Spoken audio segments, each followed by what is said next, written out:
How to restore your relationship with your child if it is broken. My mom bought me a wax warmer for Christmas.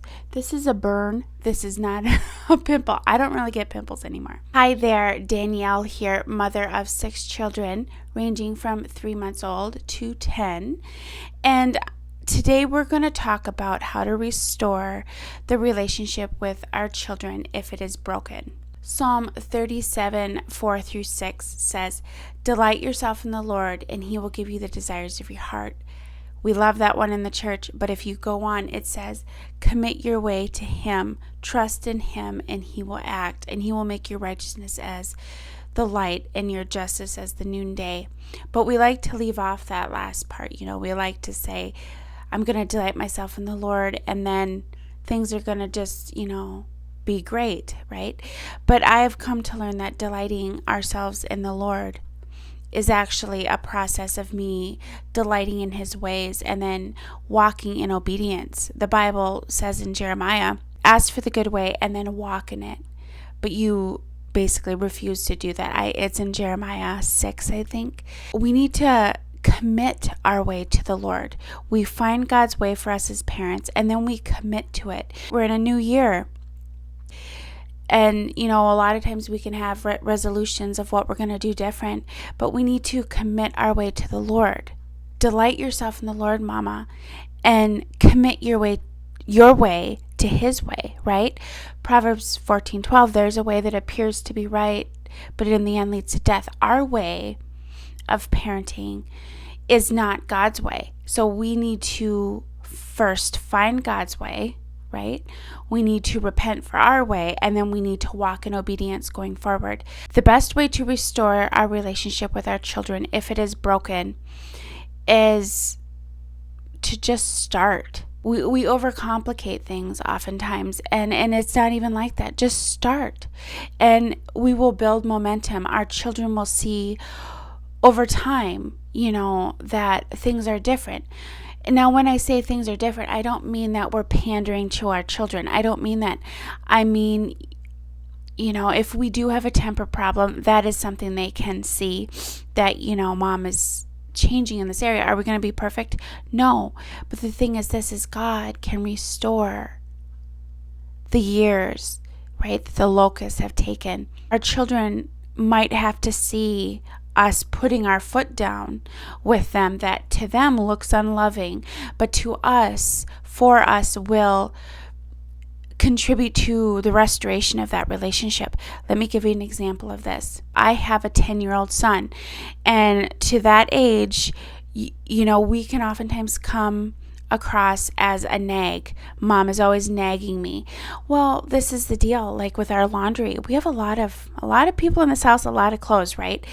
And I have my kids doing laundry. Elizabeth's 9, and even Hannah, she's 8. She's starting to do the washer, starting loads and stuff like that. But they all fold clothes and all this. Yesterday, my husband and I were talking. He was down in the basement, and he was very unhappy with the laundry that was everywhere. The boys have their room down there. Noah, he's 5, Elijah, he's 10. And so then my husband was a part of it, which is great. And he's like, okay, we're going to have 2 baskets in the bathroom. One is for towels, one is for clothes. And then I took it a step further. Dad was there, so Dad knows what I'm talking about, what's expected, and he can chime in if he disagrees with me or whatever. And we were talking to Elijah. It's like, if you want to play your game, he plays his game on Tuesdays and Thursdays for 2 hours. So for a total of 4 hours a week, that's all we allow him to play at this time. And our girls are kind of similar with the games that they play on the Switch and on the Xbox. But so it's 4 hours a week, Tuesdays and Thursdays. And it's like, if you want that time, then I'm going to come downstairs that day, and I'm going to look and see what your room looks like. I'm going to look and see what the bathroom looks like, the end of the hallway. If there's clothes everywhere, I'm not going to argue with you. It's just going to be a no. You're going to lose it for that day. And the thing is, that seems unloving to him, but this goes into restoring my relationship with my children, right, with him. How to heal a broken relationship with your child, that's for all of us, because, we're constantly falling short of the mark. We live in this fallen body. Us mothers, we're triggered, we're hurting, we're in pain, we have anxiety, all of this. I don't know what you're called to, but I stay home. We all, so we all need healing to a certain degree with our children. We lose it with them, right? And I told Elijah, I was like, I'm not going to nag you. I'm just going to come down and look. And if it's, if the bathroom, your room, or the end of the hallway is full of clothes, then you're going to lose it for that day. And he's like, oh my goodness, like, Mom, no. And you know what? Maybe a couple times I will have to follow through with that. But you know what? In the long run, it is going to cut down on me being a nag. I don't need to nag him because he knows that Mom means business. Delight yourself in the Lord, and he will give you the desires of your heart. Commit your way to him. Now, following through with discipline and consequences is not easy. It breaks our heart. But you know what? We got to do it. When we do it and we lay those boundaries down with our children, they know that Mom and Dad mean business. God laid boundaries with Adam and Eve. And when they crossed it, he followed through. There was no bluffing. We don't need to get upset as parents. It's just, this is the way it is. This is what it is. And then when you violate that, this is what's going to happen. And it goes into, in the long run, it goes into building our relationship with our children, because I'm not going to have to nag my kid to, clean up or whatever. I don't have to lose my cool because I'm so overwhelmed. And if he fails in this area, Dad will get involved and, all of that. But another thing I was telling Elijah is, I'm totally open to you maybe playing an hour more during the week or whatever. And he got all excited, and then his dad jumped in. He's like, yeah, if we see that you're doing really good, we are so open to giving you more. God gives more than he requires, right? But we have to follow through. Sorry, I lost my train of thought. I thought I heard somebody come in. The kids are out in the living room watching Jurassic Park. They're with the baby, and I'm in Simon's room, which is also the school room. But yeah, us mothers, we can nag, right? Because we do need help around the house. There's a lot going on, and we should expect our children to help and all of this, but we can come off as a nag where Mom is just always nagging. And I laid that boundary down with him. Now, the thing is that I was talking with my husband because I wanted him there to witness what I was saying. I mean, it totally worked out, and my husband's not against, being involved. But, a lot of times we can set boundaries as mothers, but then later on when our kids have failed in that area or whatever, and we're about to follow through with this consequence, they're like, well, I didn't understand, da-da-da. And it's like, then we start second guessing ourselves. At least this has happened to me. I don't know if it's happened to you. Comment below if this has happened to you. But it can cause some stress and some anxiety, and then we just backpedal, because we're like, well, what did I really tell you? Did you really understand? Because maybe it was a while ago. So including Dad, he's there as a witness, and our husbands, they're really good at like, nope, this is what you said. You're not going to manipulate me. Our kids, when they're feeling unpleasant things or Mom, really give me another chance, we can be swayed. But Dad oftentimes is like, nope, this is what we said. And so we said all that to him. Dad was there chiming in as he wanted to. And then I say, do you understand? He said, yes, I understand. Okay, so there we got verbal consent. And then it's like, okay, well, tell me what I said. Now, if he can tell me what I said, then I know that he understands. And this can help us later when we're like, we can say, no, you told me you understood. You told me you understood. You told me what I said. So you know what? You're not going to manipulate my emotions here. Like, you failed to, meet this requirement. And now there is the consequence. We need to make sure that they understand. So I have another example of this, is of how God's way can bring healing to our relationships. And this is something I have started to do. Now, I'm saying this for me as well. I mean, my children are still pretty young, but I feel like I could heal my relationship with them, because we're not perfect, right? As I said before, we fall short as mothers, and we yell, and we maybe we don't parent as we should all the time. And so this is for all of us. It's not only for us who don't have a relationship with our child. It's for all of us. This is something I've recently started doing. There's a lot of people in the house, there's a lot of talking going on, and a lot of times in families like that, children can grow up feeling unheard. And I started doing this because Hannah, she's my 8-year-old. She's very quiet, and when someone interrupts her, she'll just shut down. And she's very polite, but she has a small voice too, and she doesn't want to yell, this is all speculation, but this is what I see in her. She has a small voice, and she'll just kind of shut down. She's constantly putting other people in front of herself. But I don't want her to grow up not having a voice. We have a lot of people in this house. My older two, they have very strong personalities. My almost 3-year-old, she'll be 3 in a couple of weeks. She's got a strong personality. Noah, my 5-year-old, him and Hannah, she's 8, they have the quieter, the more meeker personality, and they can totally just get mowed over. And so I initially started this with Hannah because I don't want her to grow up and not feel heard, or like everybody was stepping all over her. And so when she's talking and someone else comes up, I'll say, "You're interrupting," and then they stop. So that's telling my kid over here, "You're important. I want to hear you." It's telling this one over here that the world's not all about me.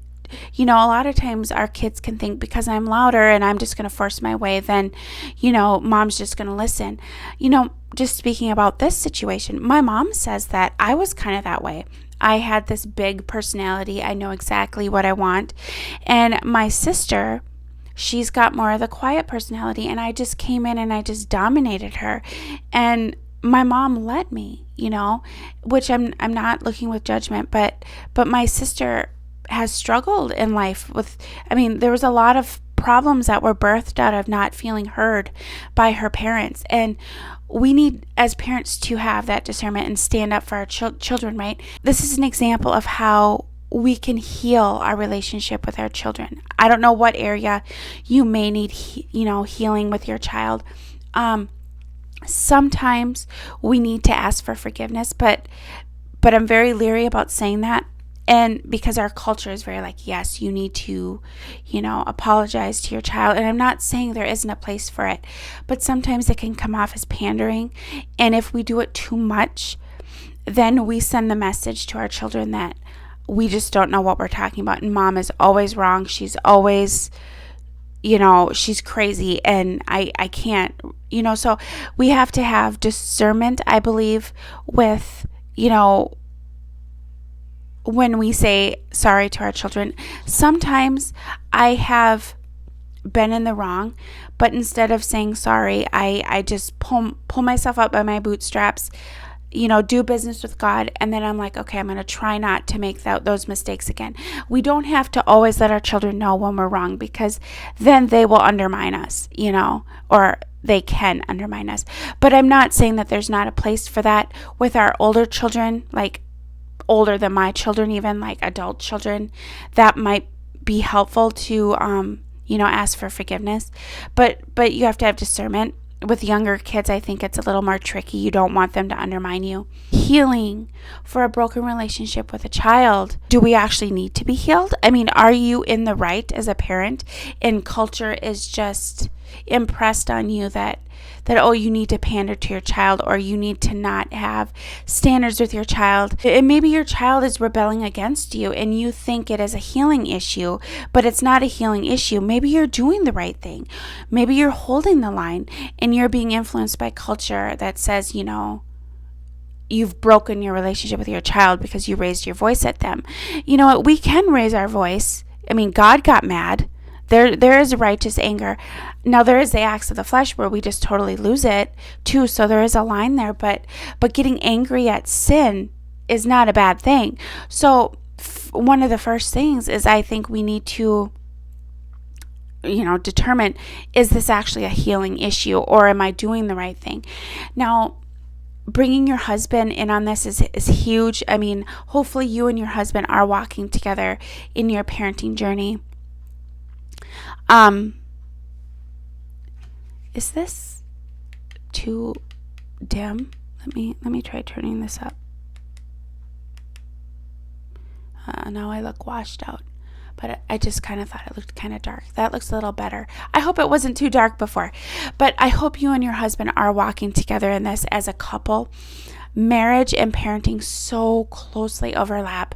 I link at the end of every episode my Fighting Wife channel, and I'm uploading all of my episodes to the library. It's on Apple and Spotify, but I'm gradually moving it to YouTube as well. Go check that out.